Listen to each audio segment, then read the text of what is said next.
தித்திக்கும் தேன் தமிழ் திக்கட்டும் பரவட்டும் முத்தமிழ் தாய்க்கு என் முதற்கண் வணக்கங்கள். எதிர்காலம் போய் காலத்தில் எதிர் நீச்சல் போட்டு நித்தம் நான் பேசிட பேதுமே புரிந்திட. நடுவர் அவர்களே, ஆசிரிய பெரும் மக்களே, வருங்கால தூண்களே, எதிர்காலம் நீங்களே, என் நன்மையே மாணவ செல்வங்களே, உங்கள் அனைவருக்கும் என் முதற்கண் வணக்கத்தை கூறி தலைப்பிற்குள் நுழைகிறேன். தாருங்கள் தங்கள் காதுகளை. மழை வெள்ளத்தில் காகித கப்பல் கூட விட முடியாத இந்த அடிமை தேசத்தில் சுதேச நீராவி கப்பல்களை தூத்து குடிக்கும் கொழும்புக்கும் இடையே இயக்கி இந்தியர்களின் பெருமையை பறைசாற்றிய நம்முடைய சுதந்திர சுதந்திர சுதந்திர நாயகன் செக்குழுத்த செம்மல் கப்பலோட்டிய தமிழன் வ.உ. சிதம்பரனாராம் எங்கள் ஐயா அவர்களை பற்றி பகிர்ந்து கொள்வதில் பெரும் மகிழ்ச்சி அடைகிறேன். வ.உ. சிதம்பரனார் செப்டம்பர் மாதம் 5ஆம் தேதி 1872ஆம் ஆண்டு தூத்துக்குடி மாவட்டத்தில் உள்ள ஓட்டப்பிடாரம் என்ற ஊரில் உலகநாதர் பிரம்மாயி அம்மாளுக்கு மூத்த மகனாக முத்தாக இந்த பாரத நாட்டின் சொத்தாக அவதரித்தார்.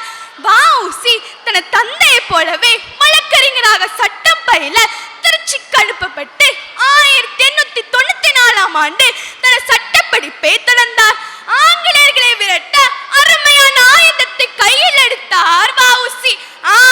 வியாபாரம் படுத்தால் வெள்ளையனும் படுத்து விடுவான் என எண்ணி முல்லை முள்ளாளர் என்பது போல கப்பலை கப்பலால் அடையின 2 சுதேசி கப்பல்களை பல பெரிய நிதியுதவியுடன் வாங்கி ஆங்கிலேயர்களான அந்நியர்களின் கப்பலுக்கு இடையில் இந்நாட்டு சுதேச கப்பல்கள் இனி பறக்கும், அந்நிய கப்பல்கள் இந்நாட்டை துறக்கும் என வீர முழக்கமிட்டு அளப்பெரியா விடுதலை மகிழ்ச்சி கொண்டார்.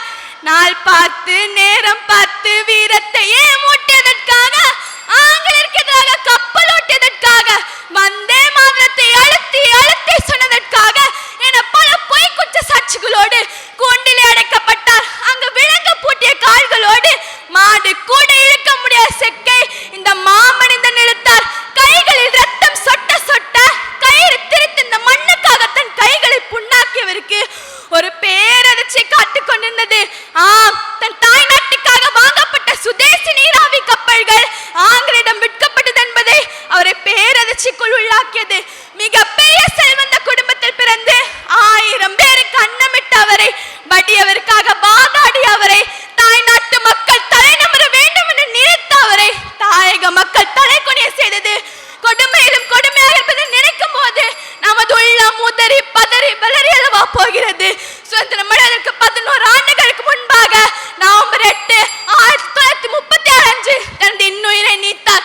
நமது மனதில் நீங்காட பெற்ற வள்ளியப்பன் உலகநாதர் சிதம்பரனார் அவர்கள். சுதேசியாக வாழ்வோம், சுதேச காற்றை சுவாசிப்போம். வந்தே மாத்திரம். 11